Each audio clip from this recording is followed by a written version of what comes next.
Hello, it's Jody Medell, Doctor of Physical Therapy and Transformational Coach, welcoming you to my trauma and healing video. Today, the focus is on spiritual bypass. Now, why did I choose a title like that, and why do I think it's important? I think spiritual bypass really affects those of us who have experienced trauma in our past, especially those of us who have experienced complex PTSD. And the reason why I say that is when you've experienced complex PTSD, it leads you to distrust people, right? So as a child, as you were going through your developmental formative years, if you were neglected, abused, unloved, not cared for, kind of left to raise yourself and make sense of the world around you, you learn to distrust people. You learned that you couldn't trust those around you and that you had to take care of yourself. So as you grew up and became an adult, that lack of trust for others kind of defines the way you live, right? You set up these boundaries around you so that nobody could really get to you. It's very difficult to feel vulnerable around others. It's very difficult to bring in those who truly want to love you into your world. And you tend to attract those who are emotionally unavailable or simply unavailable for you. And that feels safe because ultimately, if they're not available for you, you never really have to let them in because they don't really want to be let in. And so it's very typical for somebody who wants to get better, right? You realize in your life that you don't feel like others. You realize that you have these emotional explosions that really don't make sense. You realize that you're on high guard and those around you aren't necessarily in that same state. There's something that feels different about the way you live life compared to others. So it's very typical then to look for the answers in the spiritual world. I'll say I've been on my spiritual journey since I was 17. And that's when I really realized the world didn't make sense, nor did I make sense of me living in this world. I felt like I was in the world, but not of the world. And it wasn't, though, a good thing. It just made me feel super different and super awkward. So as I clung on to the spiritual realm for my answers, that began my quest for trying to feel normal in this world. And so I spent a lot of time and energy on this spiritual quest. And it wasn't until I realized that I had complex PTSD that I realized that my spiritual quest didn't answer my questions. It didn't make me feel better about my situation. I thought that if I could connect with the angelics, if I could connect with my spirit guides, if I could be open to things that I couldn't see and develop a relationship with the esoteric world, I would somehow be accepted and I would somehow find the answers that allowed me to feel okay in this body on planet Earth. And it was in some ways a way to escape for me because it's much easier for me to hang out in the esoteric field, communing with that which I cannot see, these spirit guides, these angelics, than it is for me to be present with other people.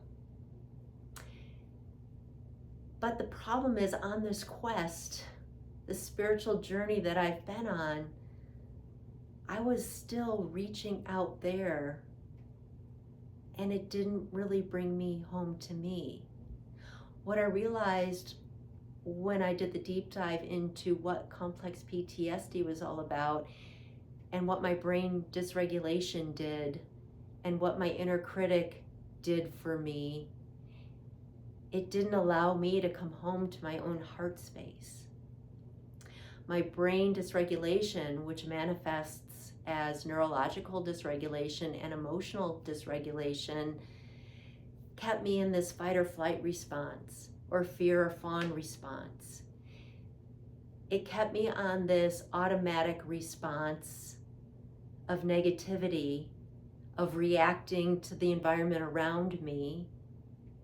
And it didn't allow me to stop that cycle, step back, be in my heart space, and make decisions based on my love for self.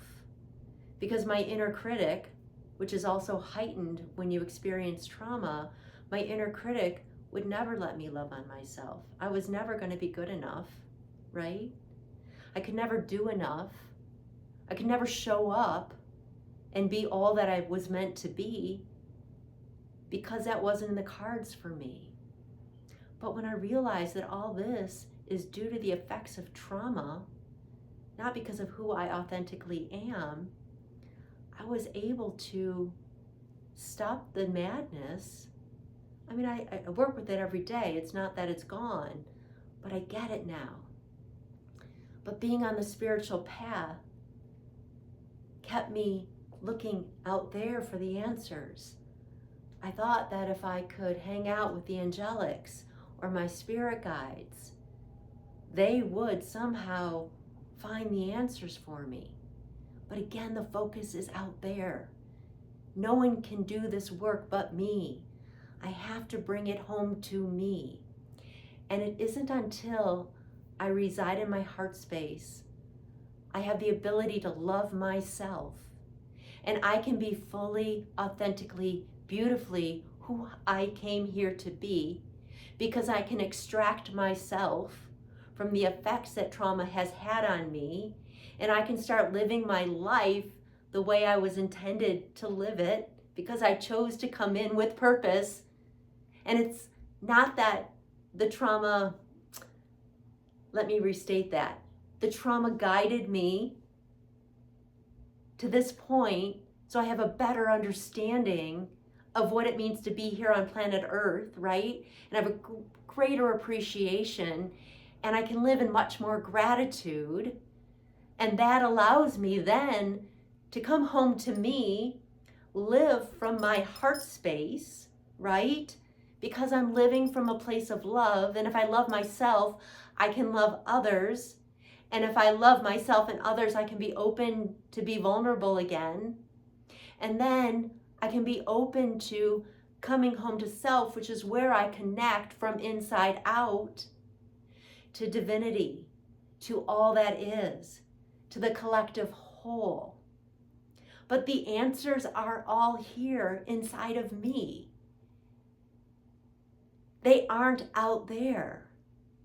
And unfortunately, I have been looking out there for 50 plus years, trying to come home to me. But it isn't until you are able to come home to you first that you're truly, authentically, beautifully going to connect to what's out there, the divine, the collective, the whole.